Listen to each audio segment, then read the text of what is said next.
La télé, c'est quand même une machine à laver. Donc très vite, je me suis retrouvée à ne plus avoir la main sur moi-même. J'avais le sentiment de devenir bête, en fait. Vraiment. Mon directeur des programmes m'a dit « Je te laisse encore jusqu'à la fin de l'été, parce que je pense que tu es en train de faire un burn-out. » C'était inconcevable que ce soit un Personne. choix personnel. Non. Et il me l'avait dit, on ne quitte pas TF1. J'ai divisé mon salaire en 3 du jour au lendemain. Et j'ai eu quand même une période de 8 mois où j'ai croqué le bitume, pour de vrai. Oh. Je vais à la CAF. Est-ce que je peux faire une photo avec vous ?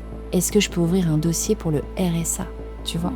Comment oser le chaos pour se réinventer ? Si votre confort vous emprisonne et que vous vous demandez comment franchir le cap du changement, cet épisode pourrait bien vous donner le courage dont vous avez besoin.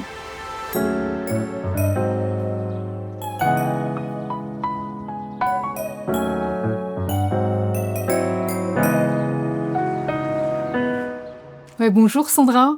Bonjour Raphaël. Je suis trop contente que tu aies accepté mon invitation. Écoute, avec joie, parce que j'ai été très touchée que tu aies pensé à moi. C'est un exercice qui n'est pas évident et ça me fait plaisir que tu le fasses avec moi. Ah ben moi aussi, bon, on va se raconter plein de choses, tu le sais. Donc pour celles et ceux qui nous écoutent, j'ai le plaisir d'accueillir Sandra Lou, figure bien connue du paysage audiovisuel français. Tout le monde se souvient du Bachelor sur M6, émission culte qui t'a lancé à la télévision. S'en est suivie une magnifique carrière d'animatrice et chroniqueuse. Donc pendant près de 20 ans, tu travailles pour les plus grandes chaînes avec une liste impressionnante d'émissions de divertissement. Et puis, derrière ce parcours qui fait rêver, il y a aussi une autre réalité. Des rôles assignés, des cases étroites, un champ d'expression parfois limité, et ce sentiment de ne pas pouvoir être pleinement toi. Aujourd'hui, tu as ouvert un autre chapitre en fondant Verbal, ton agence événementielle, un espace où tu peux enfin créer, relier et donner du sens autrement. Alors Sandra, tu vois, je me réjouis de cet échange aujourd'hui, où on va peut-être pouvoir explorer ce que signifie trouver une lumière qui vient de soi, au-delà des projecteurs. Magnifique. Ça te parle ? Oui. Ouais. Alors, tu connais le principe de mon podcast. Tu sais qu'on va... le podcast s'appelle Ta deuxième vie, qu'on va à la fois dérouler cet avant et puis cet après, et ce point de bascule qui t'a conduit vers cette deuxième vie. Et moi, ce qui m'intéresse, c'est évidemment de connaître la Sandra Lou, peut-être celle loin des projecteurs. Enfin, on va s'y intéresser. Alors, avant ça, toujours pour continuer à faire... connaissance, Sandra, si tu veux bien, et puis pour se mettre un peu en mots, je vais te poser quelques petites questions ping-pong. Ok. Parce que j'ai envie de faire connaissance avec la vraie Sandra, moi. Alors, Sandra, Oui. t'es prête ? Vas-y. Petit tac au tac. Ouais. Sandra, est-ce qu'on peut te parler avant le premier café ? Ah oui, aucun problème. C'est vrai ? Ah ouais, je suis du matin. Vraiment. Vraiment, on peut y aller, on peut me parler. Je suis d'humeur assez égale, hein, généralement, et j'aime bien me lever en étant plutôt positive et du bon pied. D'ailleurs, je me lève des deux pieds, si je peux préciser. Tu te lèves des deux pieds, c'est original. Je préfère être sûre qu'au moins j'ai les deux pieds en même temps sur le sol. Et je te promets, je fais ça depuis des années. Wow. C'est peut-être bizarre, je sais pas. Non, mais c'est bien de se lever des deux pieds. Ouais. Écoute, bonne expression. Sandra, est-ce que tu es plutôt oiseau de jour ou oiseau de nuit ? Alors dans ces cas-là, plutôt de jour, parce que au final, je sors peu. Donc le soir, je veux dire. Je sors peu le soir. Oui, donc je me couche quand même tard, mais je n'aime pas forcément plus que ça sortir. Merci. L'aliment que tu détestes manger ? Parce que je déteste vraiment quelque piège. chose, moi. Bon, si tu me mets des abats, je pense que je kiffe pas, en vrai. Mais sinon, je suis assez facile aussi sur la nourriture. Question idiote, hein, parce que c'est un peu le petit questionnaire idiot. Quand tu marches à côté de quelqu'un dans la rue, tu préfères être à sa gauche ou à sa droite ? Alors là, droite, systématiquement. Ok, génial. Et pour finir, est-ce que tu es bon joueur ou mauvais joueur ? Non, bon joueur. Je déteste Bon joueur. les mauvais perdants, ouais. Je trouve ça nul. Ouais, non, je suis plutôt... on s'en fout, c'était pour le jeu. Je fais partie de la team qui dit « Oh, c'est cool, on a participé », et là où les gens détestent, et généralement, tu te dis « Bah non, le but, c'est de gagner. » Ah, oui. Ah, excellent. Très bien, très bien. Bon, mais tu vois, ça nous a mis en train un petit Oui, peu. c'est ça, on est bien là. On est bien. Tour de chauffe. Tour de chauffe, c'est important, hein, parce que vu comment on va rembobiner dans ton passé, c'est bien. Et donc, c'est ce que je te propose de faire, parce que tout le monde connaît la Sandra Lou, femme sous les projecteurs. Et moi, j'ai envie de revenir aux origines. Ça va, je te suis. On fait le voyage ensemble. On fait le voyage ensemble. Donc, c'est pas retour vers le futur, mais retour vers le passé. Parce que bon, finalement, on va parler de ta deuxième vie, Oui. mais quelque part, tu as eu 1000 vies dans ta première vie, je trouve, parce que tu n'as pas été seulement que animatrice télé, donc ça a plutôt commencé en étant mannequin. Oui, alors... Miss, enfin... Oui. Si on part de là... Moi, j'étais étudiante, je devais passer mon bac pour la faire courte et ça faisait plus d'1 an déjà que tous mes potes me disaient il faut qu'on t'inscrive à un concours de Miss, on est sûr que tu vas gagner. Et moi, j'étais quand même assez scolaire et je leur disais à chaque fois non, vraiment, je veux passer mon bac, foutez-moi la paix. Mais le jour où on a les résultats et si vraiment j'ai mon bac, je vous laisse la main, lâchez-moi la grappe. En gros, c'était ça. C'était un peu le deal. Et je me suis retrouvée effectivement à faire des concours après bac, parce que j'ai eu mon bac et mes potes m'avaient inscrite et j'ai gagné un concours comme ça et je me suis retrouvée dans du mannequinat pendant quelques temps que j'ai détesté. Vraiment, j'ai pas aimé ça du tout, mais du tout. Je sais pas me taire, je ne sais pas être figée, donc dès qu'on me demande, même encore aujourd'hui, j'en souffre beaucoup, de faire une séance photo, c'est dur. Moi, il faut que ce soit en mouvement. Ah oui, bah ça, je te comprends. J'y arrive pas. Et je suis fascinée par les gens qui savent le faire, parce que moi, vraiment, ça me demande un effort surhumain. Et donc oui, donc tu me parles de cette jeune fille qui était assez scolaire, donc la Sandra Lou de l'enfance, à quoi ressemble ta vie J'ai été une petite fille assez modèle au final. Je faisais pas de vagues parce que j'étais élevée que par ma mère et je pense que j'avais une sœur aussi, on était 3 filles à la maison.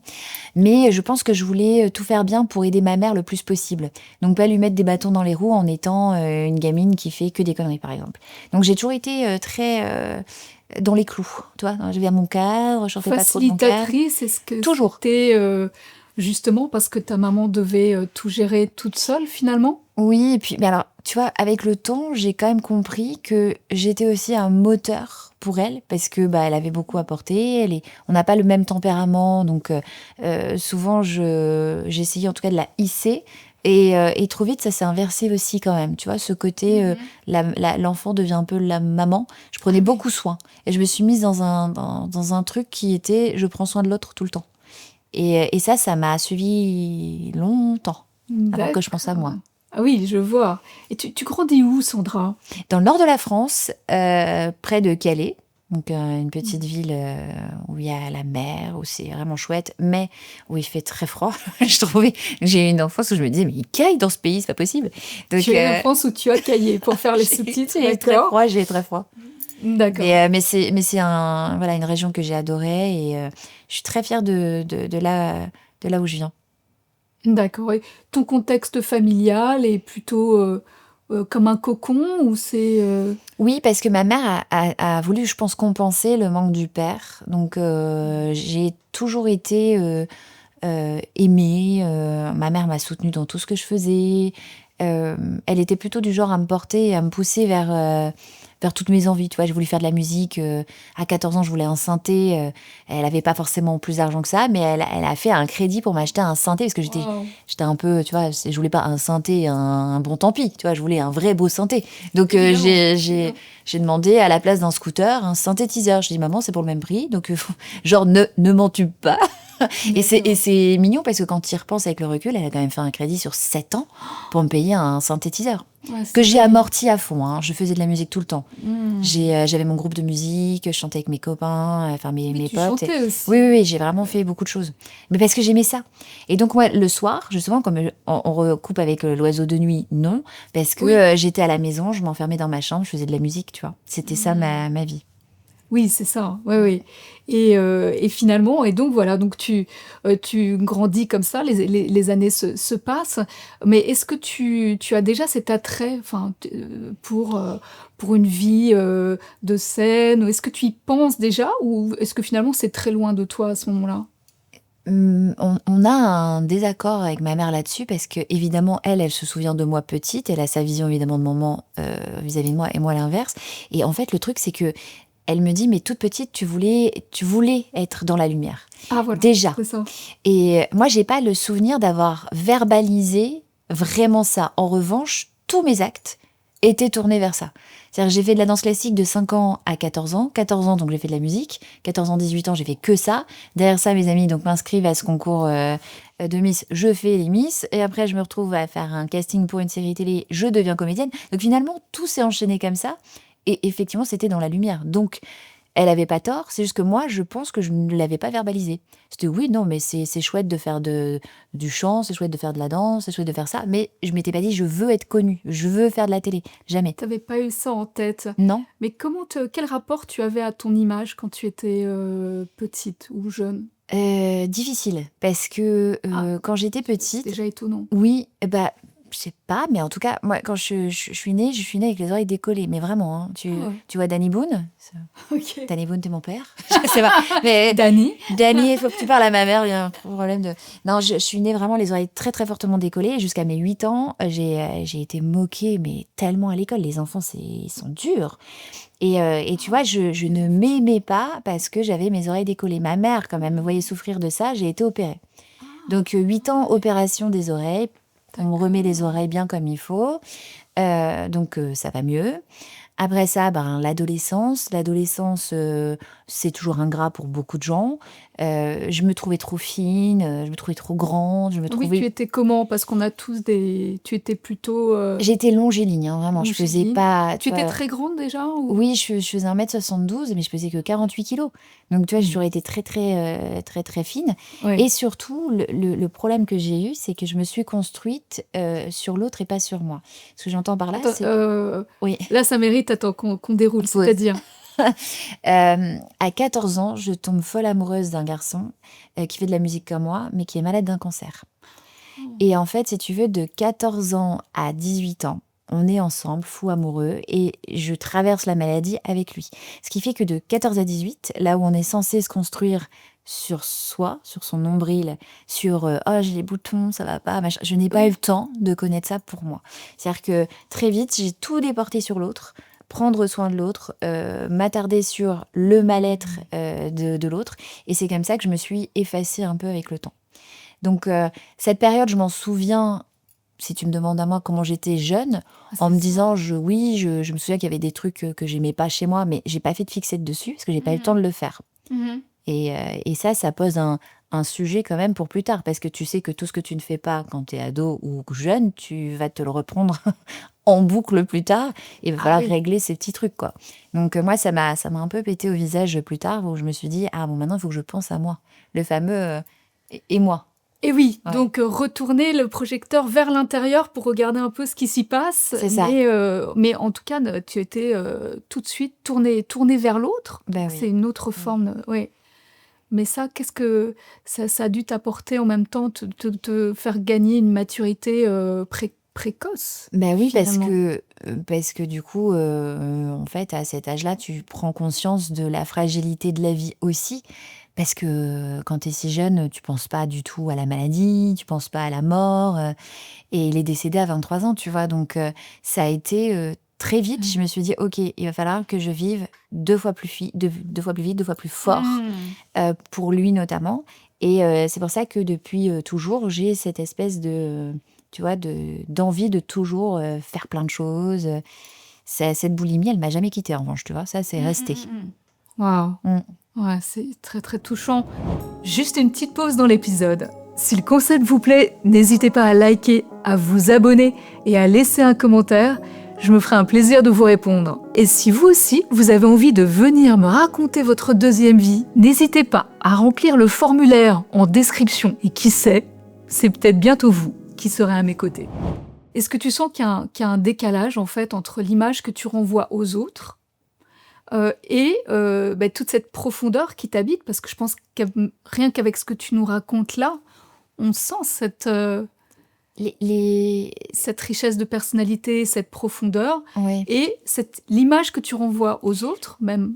En fait, si tu veux, pendant longtemps, le souci de la télé, parce que j'ai fait quand même de l'antenne pendant plus de 20 ans, c'est qu'on va aller extraire une partie de ta personnalité et la télé adore mettre une étiquette et te la colle toute ta vie.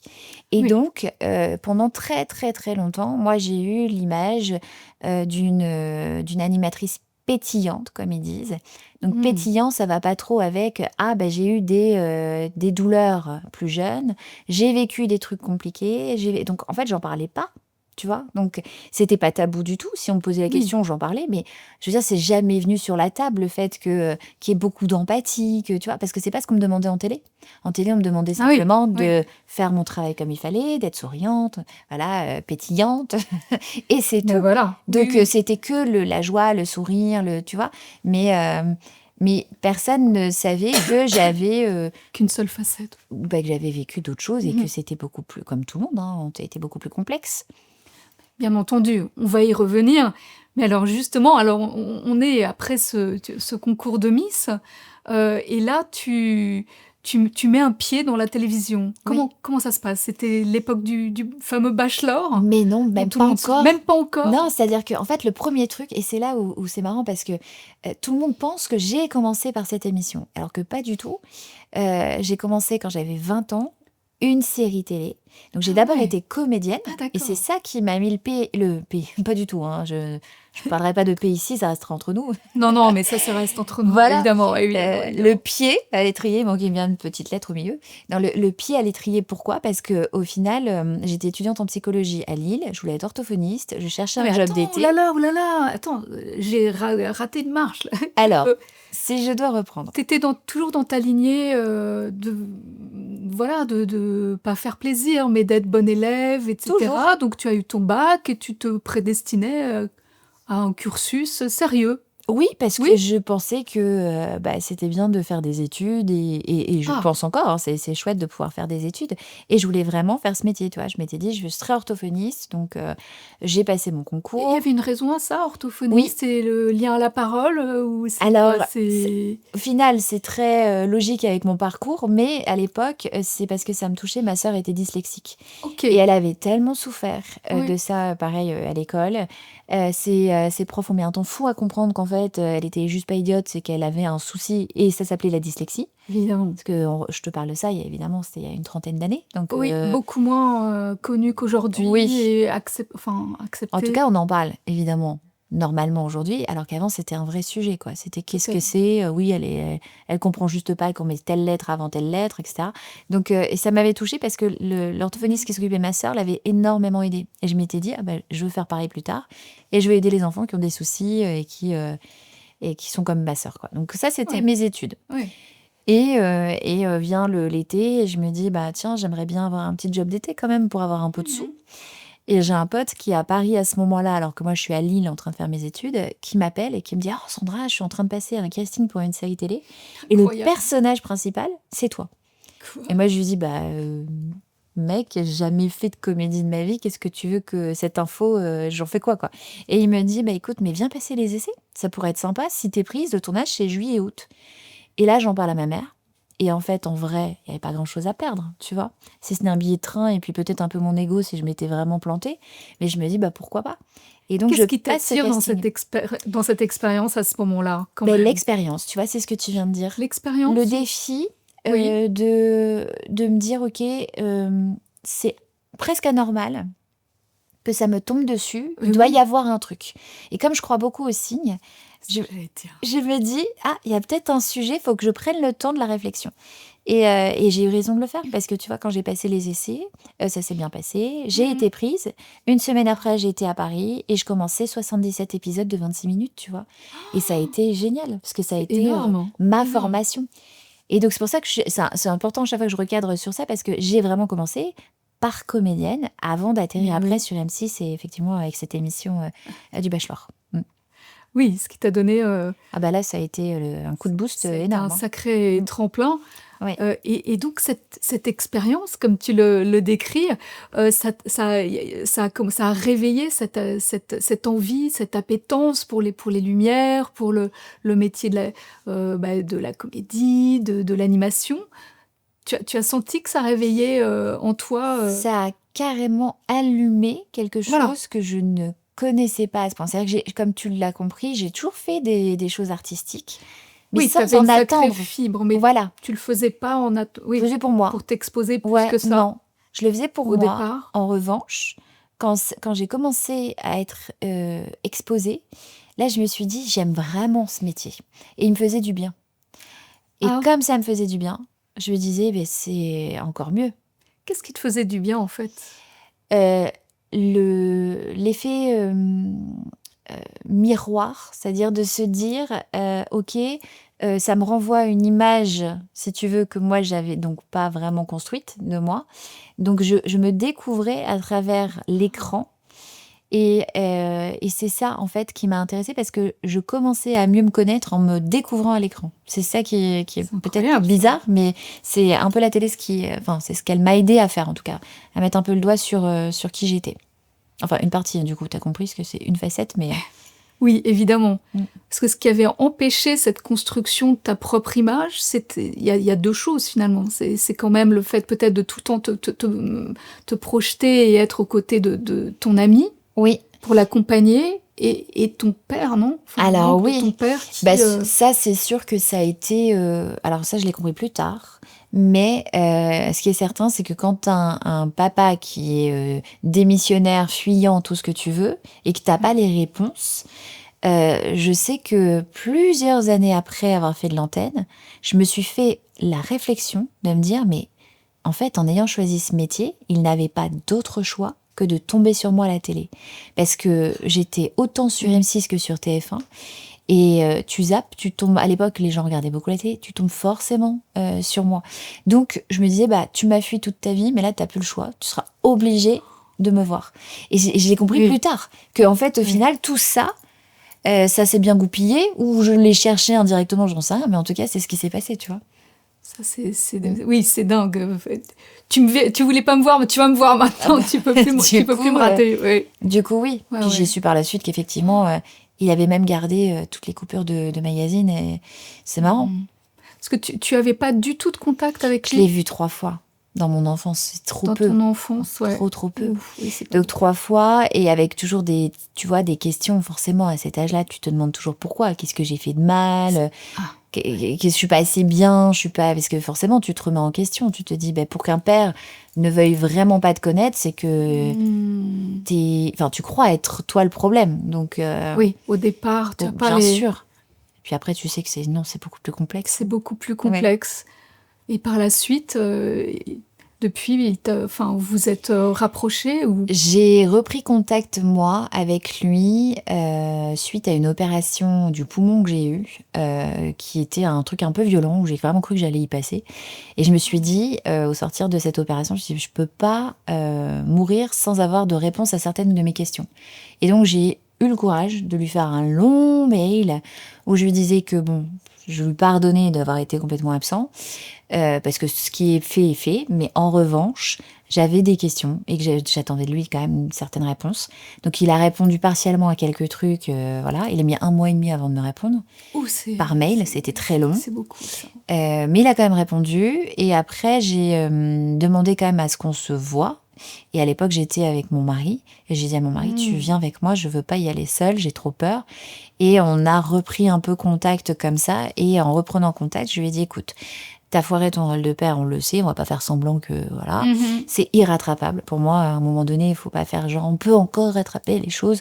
Bah non, parce que moi, je sais pas ce que c'est qu'une petite fille qui se fait pousser sur une balançoire par son papa, par exemple. Et ça, il y a personne qui pourra me faire ressentir ce truc. Donc, je sais que ça, c'est classé. Moi, je me dis, bon, bah ça, je saurais jamais. En revanche, je lui ai dit, mais tu peux peut-être être un grand-père, un bon grand-père. Le jour où j'aurai des enfants, j'aimerais bien que tu sois présent. Et quand ma fille est née, du coup, j'ai attendu qu'il soit papy. Il a été un peu très distancé, mais un peu quand même. Et puis, bah, ça a craqué. À un moment donné, il a pas su faire. Et à l'âge de 10 ans, pour ma fille, plus de nouvelles, disparu de nouveau. Donc je me suis dit, là, bon, j'ai tout tenté, j'ai essayé, ça va pas, ça peut pas, il n'y arrive pas. T'as Et ben tant réussi pis. à avoir quand même des réponses, de savoir est-ce qu'il avait Non, des raisons en fait La seule explication que j'ai, c'est que, et ça je le dis pour tout le monde, parce qu'on a tendance à juger un peu trop facilement le comportement des gens en disant ouais, tu te rends compte, son père il a jamais été là, par exemple. Oui, oui. Mais si le père n'a pas été là, pourquoi? Et quand tu vas fouiller le passé, comprendre le contexte. toi tu sais, quand tu remontes un peu en arrière, tu comprends que lui aussi il n'a pas eu de modèle, donc il sait pas ce que c'est que d'avoir des parents. Donc comme il savait pas ce que c'était, il avait pas les clés pour être lui-même un papa. Mais ça, tu le comprends pareil quand tu grandis. Tu peux pas, quand t'es petite, tu t'as pas cette info-là tout de suite. T'as pas les clés, mais c'est chouette de pouvoir le dire, que comprendre ce qui s'est passé pour les propres parents, s'ils ont manqué eux aussi, ben voilà, ils ont pas eu les clés, les codes pour bien faire. On apprend sur le tard, tu le sais. De toute façon, le jugement. Oui. Il y avait un titre de livre comme ça, Aimer ou juger, le choix de chaque instant. J'aimais bien ce titre. Ah oui, ça c'est pas simple, mais moi j'avoue que je préfère partir du principe quand je rencontre n'importe qui, que cette personne, elle est ce qu'elle est, qu'elle a son histoire et que j'ai pas à juger qui que ce soit. Après, si vraiment tu te comportes mal et que dans le présent t'es vraiment une mauvaise personne, bon bah c'est tout. Tout ne s'excuse pas, mais il y a des raisons souvent. Faut être un peu plus indulgent et chercher un peu plus et creuser quoi. Les gens creusent plus, ils prennent plus le temps de le faire. C'est dommage, Ouais, moi j'aime bien, tu vois, essayer de savoir, surtout quand il y a des gens qui sont un peu ou agressifs ou qui se renferment sur eux, je me dis il y a forcément un truc. Complètement. C'est bien de l'éclairer. Et alors finalement, est-ce que, les questions, tu as quand même pu avoir une ou deux réponses? C'est les grandes questions que tu aurais voulu lui poser? Non, il a quand même beaucoup esquivé. Pour lui, il a été suffisamment présent parce que de temps en temps, il m'envoyait un petit message. Voilà, j'avais de temps en temps un appel. Pour lui, c'était suffisant. Donc, il s'est pas tant que ça remis en question. Mais bon, moi, je trouve que ça m'a sûrement permise, tout ça, toute cette histoire, d'avoir cette niaque, justement, de faire plein de choses et de me dépasser moi-même pour peut-être au départ exister au travers de la télé ou des médias ou de cette lumière pour pouvoir lui dire je suis là.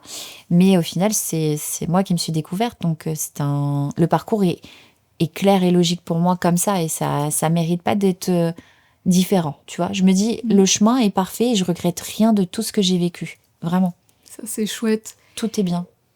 Mais cette niaque, finalement, derrière, c'est quoi? C'est le besoin de reconnaissance, tu crois? On peut l'appeler comme ça? À l'époque où je faisais de la télé? Oui. Oui, initialement, je pense qu'après, t'es passée à autre chose, mais quand tu dis, voilà, t'avais cette niaque, mais qu'est-ce qui se cachait? Si on gratte un peu ce qu'il y avait derrière la niaque, c'est quoi? C'était le besoin de reconnaissance qui manifestait dans cette envie de se montrer, d'être sur les devants de la scène? De toute façon, ce qui est sûr, c'est que pour moi, on ne fait pas ces métiers artistiques s'il n'y a pas eu une faille, un gouffre quelque part dans l'enfance, de quelque chose.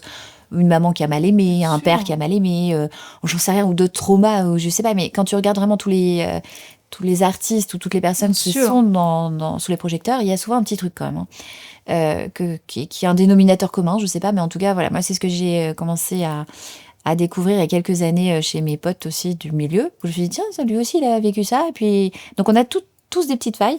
Moi, j'ai cherché cette lumière. Ouais, je l'ai cherchée. C'est beau. Alors, comment tu as fait pour chercher cette lumière, justement?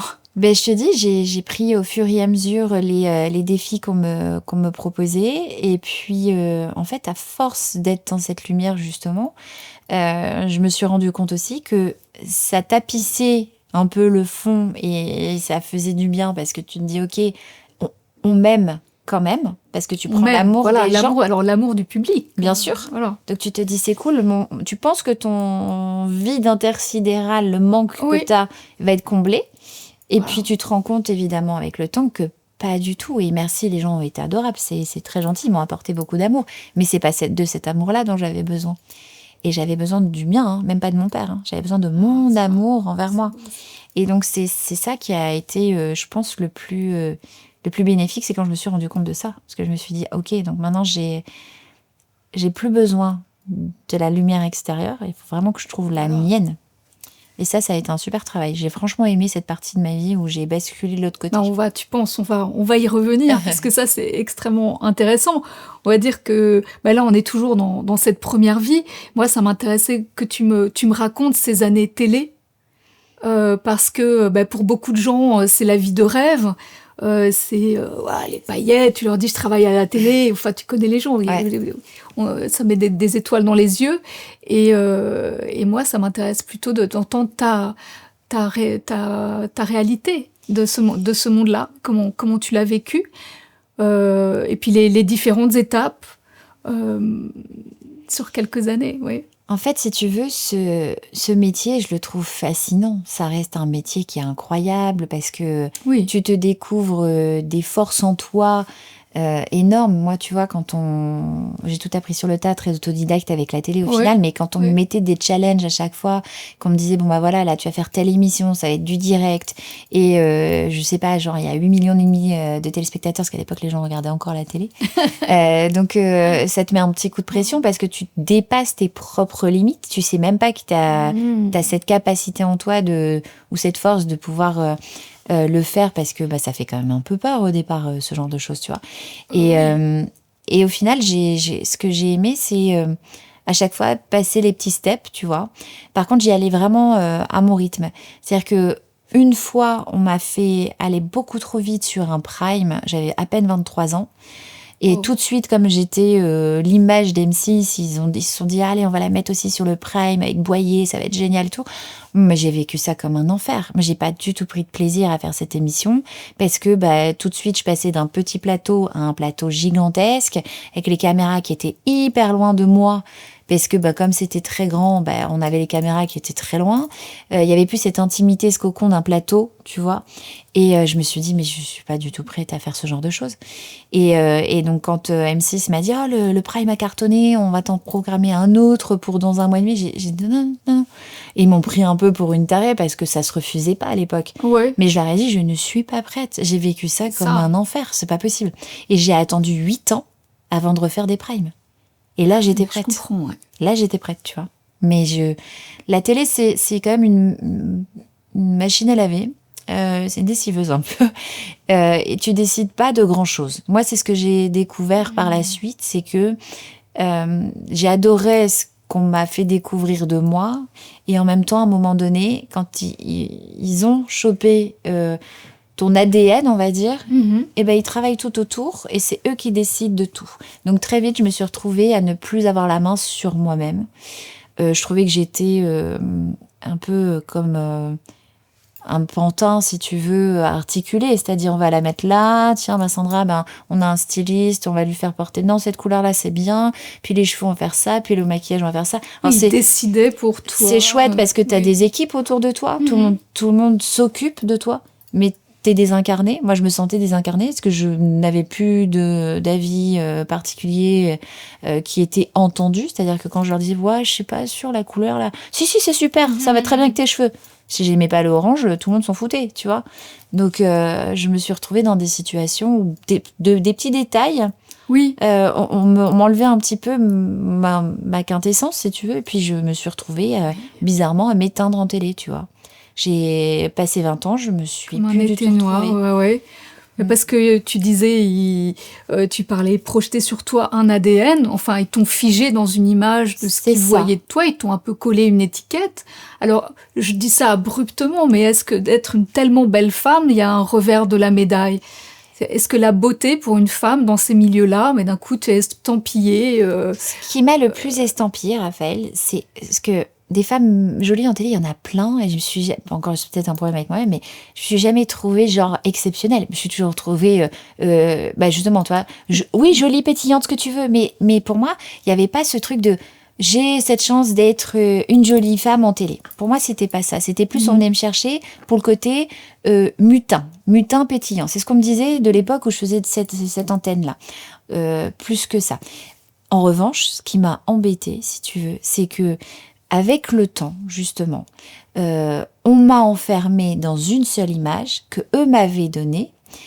C'est l'émission de télé-réalité. Donc déjà, je partais de loin. C'est elle a fait de la télé-réalité. On lui a donné, c'est ça. On lui a donné la chance derrière de faire de la télé. C'est grâce à nous qu'elle est là. Ah oui, et donc ils avaient l'impression que j'étais leur produit. Et c'est ça qui m'a collé à la peau plus qu'autre chose, c'est que j'étais étiquetée émission télé-réalité au départ. C'est ça.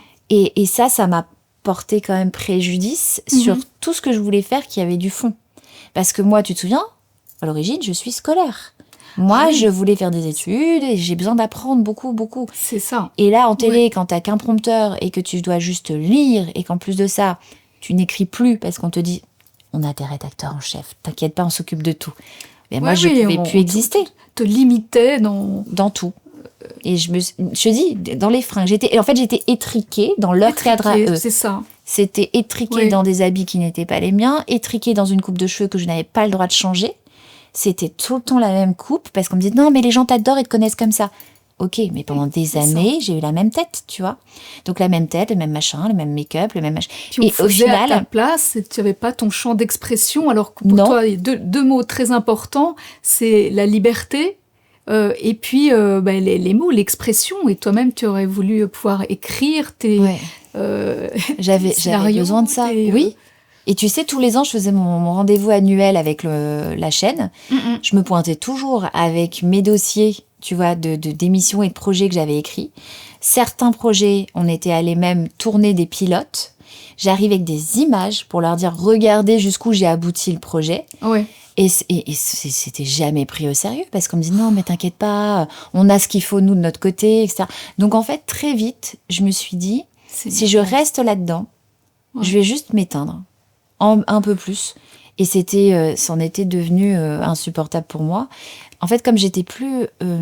j'ai jamais été d'ailleurs en quête de ça, mais comme j'avais eu suffisamment de notoriété pendant 20 ans, j'étais pas en quête de lumière, c'était fini. Je l'avais eu, cette lumière. Et je m'étais rendu compte d'ailleurs qu'elle était... Une forme de lumière, d'ailleurs. Qu'elle était fausse, qui est intéressant. C'est que... des projecteurs. Exactement.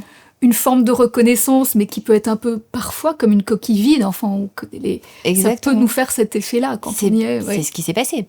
Tu vois, au final, la même chose maintenant, je sais que je mettrai les pieds dans le plat et que je leur dirai exactement ce que je veux faire et que ça serait un peu plus à ma sauce. Oui. Mais comme j'étais encore un peu jeune, que j'avais l'impression que je leur devais presque mon existence télévisuelle, je me taisais en fait. Tu restais quand même en retrait. Je restais à ma place. Tu me disais, Et les chiffres, en plus, étaient, malheureusement, pour le coup, ils étaient presque contre moi, parce que comme les audiences étaient très bonnes, je me disais, mais pourquoi on va changer ce produit? Il fonctionne. On va pas le changer. Complètement. Tu vois? Enfin, ce produit, c'est comme ça que j'étais perçue, je pense, parce que j'étais un produit télé. Voilà. Puis on te demandait de rester dans une case, comme je crois quand tu t'es fiancée. Ah ouais, non, mais ça a été... une anecdote. J'ai une anecdote horrible là-dessus. Terrible. En fait, si tu veux, j'annonce à la presse, et c'était Paris Match à l'époque, que je me fiance avec donc mon futur mari qui habitait le nord de la France quand on s'est connus au lycée, qui allait devenir, lui, dans la foulée, menuisier ébéniste. Et donc, je dis, alors, non, c'est pas jeudi, c'est les gros titres. Sandra Lou se fiance avec un menuisier ébéniste à Calais. Texto, Paris Match, déjà, c'est pas tout le monde qui a une couverture de Paris Match. Mais et donc moi j'ai quand même mon directeur des programmes qui me donne rendez-vous pour déjeuner sans me dire pourquoi, mais généralement quand tu mangeais avec ton directeur des programmes, c'est parce qu'il y avait une promotion derrière, t'allais avoir une nouvelle émission. Moi je suis contente, je me dis il va me sortir un truc cool, et je suis installée à table, il arrive et il a un magazine Paris Match qui sort, qui claque sur la table et il me dit ça plus jamais hein. Et je le regarde, je fais... c'est-à-dire? Parce que moi, je me dis, merde, je ne veux pas dire que je vais me marier, enfin, que je vais me fiancer, je sais pas, c'est pas ça. Et en fait, il me dit, tu ne peux pas dire que tu vas te marier avec un menuisier ébéniste qui habite dans le nord de la France, Sandra, ça fait rêver personne. C'est horrible, ça. Et quand il me dit, ça ne fait rêver personne, je te jure, Dans ma tête, j'ai un espèce de vide, tu sais, comme si tout retombait dans mes pieds. Et je me dis, mais attends, c'est lunaire, là. On est d'accord que le mec est en train de me dire que j'ai pas le droit, limite, de me marier avec quelqu'un de lambda. C'est genre, surtout, ne vends pas ça. Il me dit, non, mais même si c'est la vérité, tu dis pas ça aux médias. Il faut les faire rêver, les gens. Tu dis que tu vas à Deauville tous les week-ends, que tu pars à Miami dans un jet, je m'en fous. Que t'es avec un mec peut-être un peu bad boy, un Joey Star par exemple. Et je me suis dit, mais enfin, tu te rends bien compte de ce que tu me dis.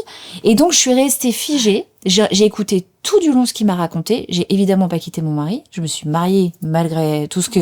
Et donc non, mais j'ai tenu bon. Je pense qu'il y a des femmes qui peut-être se seraient posé la question de se dire, ah merde, pour ma carrière. Non. Et à l'époque, je présentais Fan 2. Et Fan 2 sur M6, c'est une émission People. Et il me dit, tu ne peux pas animer une émission où on croit que t'es pote avec la terre entière et que t'es très people, et te marier avec quelqu'un qui a un métier classique. Enfin, classique pour lui, c'était ça. C'est ça. Et j'ai été, mais choquée. Et le problème, c'est que ça m'a tellement mise mal que j'ai gardé ça en moi pendant quelques années. Je l'ai nourri un petit peu, le côté, mais c'est quoi ce truc, quoi. Et ça n'existerait plus aujourd'hui. Enfin, je veux dire, personne n'irait dire ça à quiconque, ça passerait plus. Mais à l'époque, ça a été fait. Hallucinant. Et donc, tu continues, tu as toutes ces expériences, cette carrière quand même assez dingue, enfin, des yeux extérieurs. Et néanmoins, à l'intérieur de toi, petit à petit, il y a comme un décrochage. C'est exactement ça. Pas du tout. Tu es dans le juste total. C'est-à-dire que je te dis, c'est 20 belles années quand même. J'étais contente de ce que je vivais. C'est magnifique à la fois. C'était beau, mais ça faisait quand même quelques temps que je me posais des questions sur cette désincarnation, sur pourquoi dans une carrière normalement professionnelle, tu es censé continuer de monter, c'est très ascendant. Pourquoi je me sens complètement m'éteindre et j'avais l'impression que la télé me bêtifiait. Tu vois ce que je veux dire ? Plus j'avançais et plus j'avais le sentiment de devenir bête, en fait. Vraiment, intellectuellement, je veux dire, je n'apprenais plus rien. C'est ça. Et ça n'a pas été du tout envisageable. C'est-à-dire qu'à un moment, je me suis dit, écoute, je vais perdre plein de trucs, c'est sûr, mais je peux pas rester dans cette situation. Je suis trop intègre avec moi et je peux pas me mentir. Et là, faire semblant trop longtemps en télé que c'est bon, je vais faire comme vous dites et je suis ce que vous faites. Et puis je suis à la merci. Ils avaient quand même un peu ça, c'est la sensation que j'avais, c'est de vie ou de mort sur moi. C'est ce truc de on va lui donner telle émission ou elle en a pas. Et puis je voulais plus attendre des autres. Je voulais moi avoir cette liberté de choisir et de faire ce que je voulais. Donc, j'ai dit stop à la télé. Donc, quand j'ai quitté TF1, j'étais sur Danse avec les stars. Donc, c'est le plus gros prime, la plus belle émission. Alors, je dansais pas, j'animais l'after. Oui. Tu aurais pu. Ouais, non, ils m'ont pas proposé. Très vexée, d'ailleurs, je sais pas pourquoi. Tu aurais fait ça magnifiquement, mais peut-être pas trop tard. Bah, non, plus maintenant. On le fait ensemble, moi j'adore la danse. Ah ouais, mais alors, Danse avec les stars numéro 58. Voilà, 58. Voilà, 58e saison. Non, mais je me suis dit, je peux plus, en fait. Même ça, pourtant, c'était une belle émission, mais je pouvais plus. J'ai donc arrêté. Et quand j'ai arrêté, mon directeur des programmes m'a dit, je te laisse encore jusqu'à la fin de l'été pour m'écrire et me dire que tu as changé d'avis, parce que je pense que tu es en train de faire un burn-out. Je dis, mais pas du tout. Oui, c'était inconcevable que ce soit un choix personnel. Non. Et il me l'avait dit, on ne quitte pas TF1. Quand on est sain d'esprit, on ne quitte pas une chaîne sur laquelle on est et avec des chiffres comme tu as. Parce que moi, ce qui les embêtait, c'était les chiffres. Pourquoi je pars alors que ça marche ? Mais oui, pourquoi elle part, ça marche ? Mais j'aurais dit, mais parce que je m'y retrouve plus. Mais il y avait eu des signaux quand même. Tu essayais de leur dire ce qui t'aurait plu d'animer comme émission. Il te manquait quelque chose d'essentiel. Tu me disais, c'est l'humain. L'humain. Mais tu aurais adoré des émissions comme En Terre Inconnue ou des émissions. Voilà. Et tu demandais ça et on te le donnait pas. En fait, si tu veux, comme j'étais leur image à eux, avec leur perception à eux, il fallait que je reste cet objet-là. Et c'est pour ça que je vais même dire objet, tu vois. C'est ça. Alors que moi, depuis des années, je leur disais, mais je m'en fous d'être sur un beau plateau avec une belle robe. Mettez-moi dans la campagne avec les gens, que je puisse un peu parler avec eux, qu'on puisse créer du lien, que je sois sur le terrain. C'est ça. Je m'en foutais de leur plateau, moi. Et ben Oui, t'avais ça, pas envie d'être habillée, d'être là, apprêtée. Enfin, ça fait t'es plaisir, un peu mais pas tout le temps. barbisée. Enfin, Oui, c'est le ça. côté barbisé. Je sais pas si ça se dit barbisé, mais On peut l'inventer. tes poupées Barbie comme Oui. ça, toute jolie. Et non, et toi, c'était pas toi non plus. Non, Donc non. c'est bien de pouvoir dire aujourd'hui aussi quelle femme tu es et entre Et puis de toute qui a du façon, cran, qui a des. c'est pas Tu vu vois. tout de suite, t'as compris ça. J'ai mis du temps à m'imposer un peu, mais je sais que quand j'ai pris la décision et que je me suis dit, je ne suis pas cette personne qu'on a essayé de mettre en avant depuis tant d'années, je suis pas que ça. Là, ça m'a vraiment pété au visage. Et je te jure, et encore aujourd'hui, je souffre d'un seul truc, c'est de ne pas avoir réussi à faire comprendre à ce milieu-là que ma force aurait été d'être auprès des autres. Ça, ils l'ont pas compris. Parce que moi, je le vois aujourd'hui dans ma deuxième vie, du coup. C'est là où Oui. je prends toute Ta mon dimension. étoffe. Voilà, c'est là, ça y est. Et là, je suis à ma place. Mais avant, ils n'ont pas su exploiter ce truc-là. Alors que j'arrêtais pas de leur dire. Je leur disais, non, mais vraiment, mettez-moi sur ça, vous allez voir, ça va être C'était super. là où tu aurais le plus Oui, je pense, parce que... brillé, irradié. En tout cas, j'aurais été à ma C'est- place, tu vois. Mais les deux, mais de toute façon, quand c'est aligné, c'est Exactement. là où c'est le plus Ça rayonne. fantastique, hein, ça rayonne et c'est là où c'est le meilleur. Ouais. Et donc là, quand même, on arrive à ce fameux point de bascule, je ne sais pas comment tu l'appellerais d'ailleurs, ce point de rupture, C'est ça. où tu prends quand même des décisions et radicales et extrêmement courageuses. Hein. Là, on n'est pas dans la potiche. Ah bah, C'est non, mais ça. attends, parce qu'il fallait un sacré courage. Ouais. Effectivement, c'est ni un burn-out, ni rien du tout. C'est pas eux qui t'évincent, c'est toi Ouais. qui décides. C'est une décision intérieure que ce qui compte pour toi, c'est de mettre un stop et de marcher vers un autre chemin. Et ça, c'est pas un chemin facile tout de suite. Est-ce que tu peux nous raconter? C'était vital. Je pouvais pas faire autrement. Je te dis, je ne sais pas me mentir à moi-même. C'est-à-dire qu'au bout d'un moment, t'es tellement plus aligné que ça marche pas. Donc moi, je me suis dit, ok, je vais devoir lâcher beaucoup de choses. J'ai divisé mon salaire en 3 du jour au lendemain. J'ai pris des risques énormes en me disant, ok, j'arrête telle émission, telle chaîne. J'avais plusieurs chaînes, hein.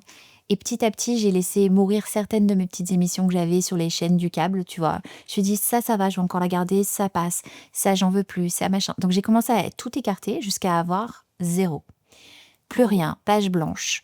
J'aime cette phrase, mais pour moi, j'ai eu quand même une période de 8 mois où j'ai croqué le bitume, pour de vrai. Oh. C'est-à-dire que, si tu veux, cette période-là a tellement été difficile que j'ai tout lâché. C'est-à-dire que j'ai lâché mon travail.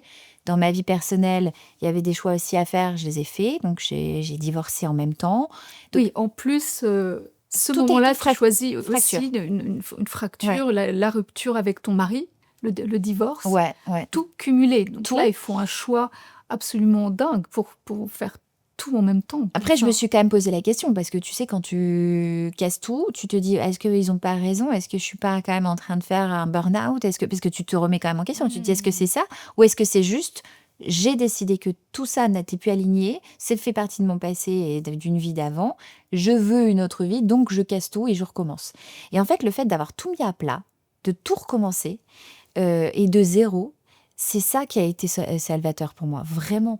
Parce que tu vois, donc je quitte le nord de la France, j'avais 300 mètres carrés, je passe à 30 mètres carrés dans le 10e arrondissement, avec un loyer C'est qui pas est rien. pourtant aussi cher que mon crédit là-bas.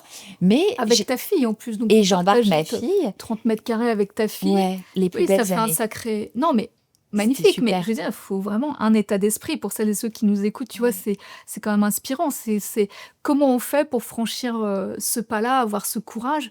Et puis, j'aime bien ce mot, comment oser passer par cette période d'inconfort, le mot inconfort, tu vois, pour aller vers sa vérité, son chemin où on va se trouver.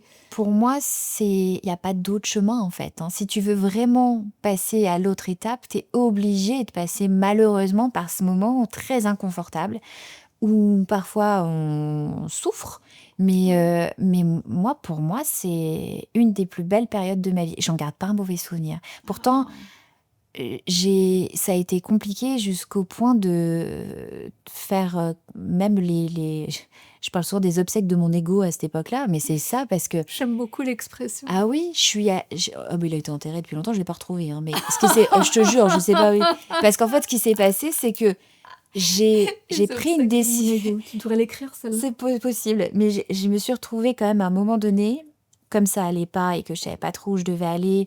J'avais tout laissé à mon mari, j'avais laissé la part de la maison. Tu avais tout laissé à ton mari. Tout laissé. Et là, pourquoi en fait Parce qu'il pouvait pas racheter la maison, parce que ça allait être compliqué pour lui. Donc je voulais pas qu'il perde ce qu'on avait quand même construit à deux. Je partais déjà, donc. Parce qu'en général, c'est plutôt l'inverse. Ah, c'est toi le monsieur qui. Oui. Non, Puis on est très proches, lui et moi. On a fait un superbe divorce. On est vraiment très très très proches. Donc je lui aurais pas fait ça. Donc je lui ai tout laissé. Puis comme je suis pas, enfin. Je pense que j'avais besoin aussi de me délester de plein de trucs. Donc, du coup, j'ai tout laissé. Les 300 mètres carrés, ça fait des meubles. Bah, tout est resté en l'état. Je suis partie avec 20 cartons. En même temps, dans 30 mètres carrés, tu mets pas grand-chose. Donc, j'ai tout laissé sur place. Et du coup, oui, quand je te dis que j'ai vraiment tout recommencé, c'est qu'à un moment donné, je vais à la CAF. Et bon, j'ai été sur TF1. T'as compris que pendant longtemps, j'ai été dans le salon des gens. Et là, cette dame me voit. Elle est tellement contente. Elle me regarde et elle me dit « Oh, c'est pas possible, Sandra, je vous regarde à la télé. Est-ce que je peux faire une photo avec vous ?» Et là, ça a été un peu dur parce que je lui dis « On fera une photo, il n'y a pas de problème. » Je dis « Mais laissez-moi juste aller au bout de ma phrase parce que c'est déjà tellement compliqué pour moi de venir vous demander ça. » Et là, je lui dis « Est-ce que je peux ouvrir un dossier pour le RSA ?» Tu vois. Et là, je te promets, c'est pour ça que je te parle de mon ego qui est... à son âme. Mais je perds vraiment ce truc en moi, je le sens vraiment s'échapper de moi parce que je me dis, ça y est, c'est fini. Là, je sais qu'on a des droits en France et merci la France pour ça. Je suis une femme seule avec ma fille. Je suis en train de tout refondre. J'ai pas assez d'économies de côté pour durer trop longtemps. Je vais avoir besoin de ça. Et donc, j'ai ouvert ce dossier et pendant 8 mois, j'ai eu le RSA. Ça a été difficile pour moi. Encore une fois, mon ego à moi de femme qui était, tu vois, à la télé avant, etc. Parce que dans ma tête, c'était « Waouh, j'ai eu une vie super ». Et d'un seul coup, je retombe sur quelque chose de beaucoup plus normé. Et là, je me suis dit « Ok, j'ai donc besoin de passer aussi par cette étape-là, tu vois ». Ah oui, ça a été particulier. Mais pareil, j'ai transformé ce truc parce que, tu vois, avec ma fille, on faisait quelque chose d'assez cool. Parce qu'on m'avait pris ma carte bleue, on m'avait tout pris à la banque. Hein. Ils sont pas sympas. À partir du moment où tu t'es un peu en galère, on te laisse bizarrement... on te laisse vite tomber, c'est sûr. C'est sûr. Et donc, je devais, tu vois, toutes les semaines, j'avais un certain montant que je devais aller tirer au guichet, tu vois, à l'accueil, où on te donnait, je sais plus, entre 100 et 150 € pour la semaine. Hein. Et donc, je faisais mes courses avec ma fille. Et je voulais pas qu'elle souffre de ça. Donc, je lui disais, écoute, ma chérie, elle avait 10 ans. On va prendre le téléphone de maman avec la calculatrice. Et aujourd'hui, on ne dépasse pas 30 €. Donc, on faisait les courses. Ouais. Et j'avais rendu ça un peu ludique en disant, regarde le prix du beurre, là, c'est combien ? Et c'est comme ça que tu te rends compte d'ailleurs que les gens se plantent. Il y a des mauvais étiquetages. Oh, c'est pas... Je te jure que c'est vrai. Parce que parfois, tu passes à la caisse et tu penses que t'es rentré dans tes trucs. Et puis là, non, ça déborde un peu. Puis moi, je suis là, mais non, on a regardé sur les étiquettes. Ah oui, mais on n'a pas changé la dernière étiquette. Parfois, c'est quelques centimes. Mais moi, ça me foutait dans la merde, tu vois. Donc, j'ai vécu les moments de non, mais on va retirer ça, on n'a pas besoin. Quand je te parle d'ego mort, c'est, tu vois, jusqu'aux courses. Jusqu'aux courses. Voilà, c'est le décalage entre ce que tu as connu, mais on sait qu'il y a on peut traverser des périodes comme ça, mais Dieu merci, je l'ai connue cette période-là, parce que je te dis, ça a été pour moi une force ultime que je suis allée puiser en moi. Déjà, quand t'es maman avec ton enfant, tu déploies une force dingue pour que ça aille mieux. Donc ça a été vraiment, je pense, mon moteur principal. Et j'ai un rapport à l'argent qui est particulier parce que je me suis toujours dit que ça bouge beaucoup. C'est du mouvement pour moi, l'argent. C'est pas une fin en soi. Je sais que c'est important, tu vois. Je suis très consciente de ça. Mais en revanche, je veux pas que ça ait de prise sur moi. Donc, je suis OK avec le fait que t'en as, ça peut repartir, ça revient, ça repart. Et le mieux, c'est quand tu arrives à avoir, évidemment, le plus possible de côté, comme ça, tu es sécurisé et tout va bien. Mais je suis OK avec le fait que ce soit du mouvement. Et quand tu acceptes ça, déjà, tu acceptes mieux le RSA, tu acceptes mieux d'aller faire 30 € de courses avec une calculatrice. Tu vois ce que je veux dire? Et tu souffres plus de la même manière. Moi, je voulais pas que ça ait d'emprise sur moi. Parce que c'est horrible de se retrouver piégé comme ça. Donc, j'en ai tellement fait un non-sujet que derrière, tout ce que j'ai reconstruit, ça a été qu'une pente, justement, ascendante. Et là, ça a été magique parce que ça a créé, tu vois, la deuxième vie. Et ça a été génial. Ah bah oui, alors cette remontada, justement, comment ça s'est passé? Ça s'est fait très progressivement? Ça a mis... Tu as eu besoin d'un temps, en fait, pour encaisser cette situation, déjà? Parce qu'on n'appuie pas sur un bouton et bim, il y a une nouvelle situation qui s'invente. Ça a pris combien de temps? Ça s'installe quand même lentement. Ça a mis entre 3 et 4 ans, je dirais presque même plutôt 4. Ouais. Et en fait, ce que j'ai fait, c'est que j'ai commencé à tester des choses. Et au fur et à mesure, je me suis dit, tiens, c'est pas mal, ça marche. Donc, tu vois, très vite, j'ai fait des cours dans des écoles de communication et de prise de parole en public pour justement le journalisme, tu vois. Donc, j'ai été Comment t'es venue cette idée? C'est mon meilleur ami. Quand t'es bien entouré, quand t'as été une bonne personne, t'as quand même des gens qui t'aiment autour de toi. Et j'ai été très entourée de mes amis. Et j'ai un ami qui donnait des cours dans des écoles de communication qui m'a dit, mais pourquoi tu fais pas du média training? Et moi, j'ai dit, ah non, mais tu m'enfermes pas dans une classe, ça va être horrible. Moi, j'ai besoin que ça vive. J'ai toujours été sur des plateaux. Donc, Et là, je me dis, bon, la transmission, je suis un peu jeune pour ça. J'avais 36 ans. Je me dis, c'est un peu tôt pour transmettre. Et puis, au final, j'ai testé. J'ai trouvé ça génial. Et je l'ai fait, tu vois, au tout début pour me remettre un pied à l'étrier et de nouveau gagner un salaire. Donc ça, c'est ce qui me permettait de payer mes charges, tu vois, donc mon loyer, etc. Oui. Et il me manquait quand même toujours la créativité. Qu'est-ce que je peux faire? C'est ça. Je sens que j'ai un truc qui bout en moi, mais qui n'est pas encore exploité. Qu'est-ce que c'est? Dans quelle direction je vais? Et comme je faisais beaucoup d'événementiels déjà à l'époque, depuis la télé, je me suis dit, et si je montais ma boîte? Et donc, j'ai monté mon agence de communication événementielle dans la foulée. Et j'ai testé, encore une fois, donc l'accompagnement des marques sur scène. Donc, toujours l'animation, ça ne change pas, tu vois. Donc, ça restait mon métier, mais au contact des gens. Parce que quand tu es sur un événement, tu as le public qui est littéralement avec toi dans la salle. Et ça change tout. Et puis, mon bonheur ultime, ça a été de finalement mettre les autres en lumière. Et c'est là où j'ai enfin trouvé ma voie. C'est que cette lumière que j'ai vécue sur moi, là, de la transmettre vis-à-vis de ce que j'avais dans le ventre, tu vois. Et donc, cette lumière en moi que j'ai pu faire rayonner sur les autres, c'est ça qui m'a fait du bien. Et aujourd'hui, c'est comme ça que je me sens la plus épanouie. C'est de pouvoir éclairer les autres, quoi, tu vois. Ça, c'est mieux. Oui, ça c'est beau.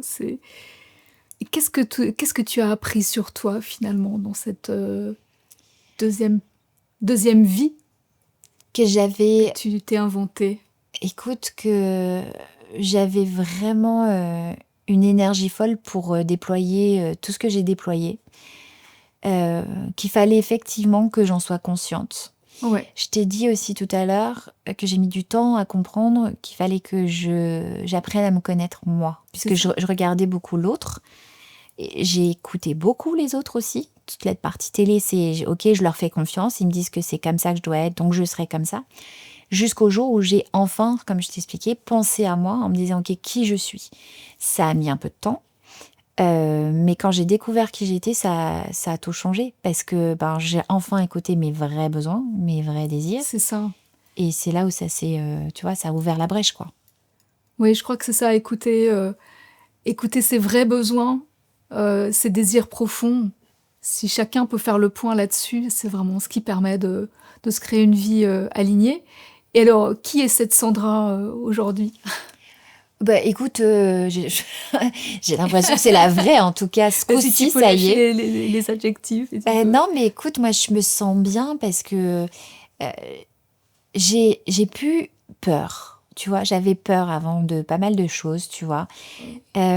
J'ai décidé, pareil, il y a quelques années, de trouver moi-même le petit bouton, l'interrupteur à l'intérieur de moi pour dire stop, ça, j'ai plus envie que ça m'atteigne.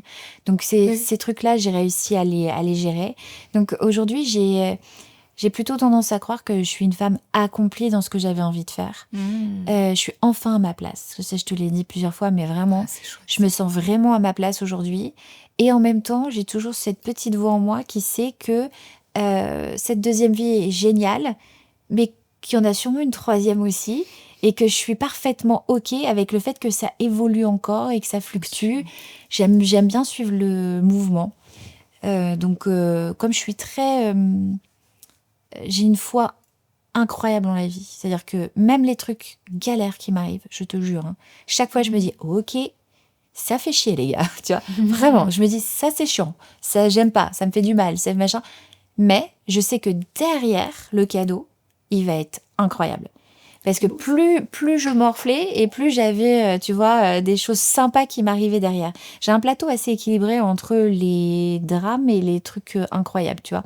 Donc, ça se met à plat et du coup, je me sens bien, tu vois. Je me dis, c'est cool. Les cadeaux de la vie. Ouais. Oui, les cadeaux cachés. Ouais. La surprise. Oui. Et finalement, pour conclure, je ne sais pas, par rapport à tout ce qu'on s'est dit, donc cette lumière... qui vient de toi aujourd'hui, quel conseil tu donnerais aux personnes qui la cherchent, cette lumière, pour la trouver? Je pense qu'on peut pas se persuader que, tu sais, un matin, en se levant, bon, allez, aujourd'hui, je pars en quête de ma lumière intérieure et ça va, je vais trouver. Je pense que c'est plus qu'un déclic ou qu'une envie. Parce que c'est une compréhension de plein de choses et parfois parce que moi j'y pensais avant, tu vois, à ça je me dis non mais je dois bien avoir un truc en moi qui mérite d'exister et d'être entendu et tu vois et j'y arrivais pas pour autant. C'est-à-dire que j'avais beau me le dire, j'étais pas prête. Je pense qu'il y a des moments clés dans la vie où on est prêt et on le sait. Toi, typiquement, mon divorce, ça a été ça. Je me suis levée un matin, c'était horrible en vrai pour mon pauvre mari, mais je me suis réveillée à côté de lui. Je l'ai regardé, il dormait encore, et je me suis dit, mais qu'est-ce que je fous là? Alors qu'il m'a rien fait de spécial. Pas été trompé, pas eu de trucs, tu vois. Je savais juste que j'étais plus à ma place, que c'était son rêve. Toute cette vie-là, c'était lui qui la voulait comme ça, que j'avais plié, que je m'étais adaptée, encore une fois, mais que c'était pas ce que moi je voulais. Et donc, 1h30 après, dans la matinée... j'ai lâché écoute, je suis pas heureuse comme ça, je demande le divorce. Et ça a été horrible parce que lui, il est, quoi? Ouais. Il se passe quoi? Ouais. Même s'il y avait eu des prémices, si tu veux, ce qu'on avait déjà parlé, des points de, tu vois, parce que ça n'allait pas depuis quelques années, mais c'est d'un coup que ça a été, non, mais en fait, c'est maintenant, c'est aujourd'hui. Comme le jour où j'ai dit à TF1, non, mais en fait, non, je m'en vais parce que je suis plus heureuse. Donc je sais pas, c'est une espèce d'appel, tu vois. Je pense que les gens, ils doivent faire attention à ça, plus l'appel en soi qui vraiment est après aligné avec ton désir de bouger les choses, en acceptant de perdre. C'est ça. Oui, ça c'est... Parce que tu perds forcément essentiel. Des trucs sur le chemin, mais c'est pas grave. Faut du courage quand même. Sûrement. Je sais que j'ai été prête à ce moment-là. Mais oui, j'ai mis du temps à rien que savoir ce que j'aimais, tu vois, en termes de déco, parce que juste aller acheter des assiettes avec ma fille, je savais même pas quelle couleur je voulais acheter, tellement je m'étais oubliée pendant toutes ces années, tu vois. Même ça, c'était un sujet. Complètement. Et finalement, qu'est-ce que tu dirais aux personnes qui courent après la notoriété ? Et il y en a beaucoup qui veulent devenir soit influenceurs, soit passer à la télé ou faire du cinéma, mais c'est un peu un rêve comme ça, un miroir aux alouettes. Qu'est-ce que tu leur dirais en tout cas ? Si c'est vraiment une passion depuis que t'es gamin et que tu sais que tu veux être comédien, chanteur, etc., je trouve que c'est différent parce que ça t'habite depuis toujours. Si juste ton leitmotiv c'est de te dire je vais avoir X millions de followers parce que j'ai envie qu'on suive mes tendances ou qui je suis, etc., et qu'au final c'est juste ego trip, c'est autre chose. Pour moi, c'est autre chose. Maintenant, cette lumière temporaire peut faire du bien quand même. Moi, elle m'a aidée. Sur mon parcours à moi, ça m'a aidée. Donc, mais c'est juste que c'est pas une solution. Voilà, ça peut être un levier pour calmer, on va dire, comme un pansement, tu vois. Ça va adoucir le bobo, mais c'est pas ce qui va le soigner du tout. Non, complètement. Ça sera vraiment un face-à-face avec soi-même devant le miroir pour se soigner vraiment. Oui, complètement. Le plus douloureux. Ouais. Bon, Sandra, écoute, merci beaucoup pour toutes ces belles réponses. Alors, tu sais, dans quelques instants, je vais juste poser quelques petites questions pour mon questionnaire de Raphaël. D'accord. Et puis, En tout cas, je vais te souhaiter tout plein de belles choses pour tes projets à venir. Merci. Et puis, je te dis à très bientôt. Mais oui, avec joie. Merci. Sandra, ta deuxième vie rime avec... Ma deuxième vie rime avec liberté. Alors, liberté peut-être. Mais liberté parce que je suis enfin cette femme que je veux être et je m'autorise à l'être, j'ose. Sandra, la bande originale de ta deuxième vie, ce serait... La BO de ma deuxième vie, ce serait certainement Hans Zimmer. En tout cas, Pirates des Caraïbes ou un truc comme ça un peu épique. Si ta deuxième vie était un dicton. Alors, c'est pas vraiment un dicton, mais j'adore Jean d'Ormesson, donc merci pour les roses, merci pour les épines. Sandra, si ta deuxième vie était un plat. Un plat simple, mais sophistiqué. Et pas du tout épicé. Bon alors, Sandra, prête pour une troisième vie? Mais moi, je suis au taquet et je l'attends, la troisième vie. Hein.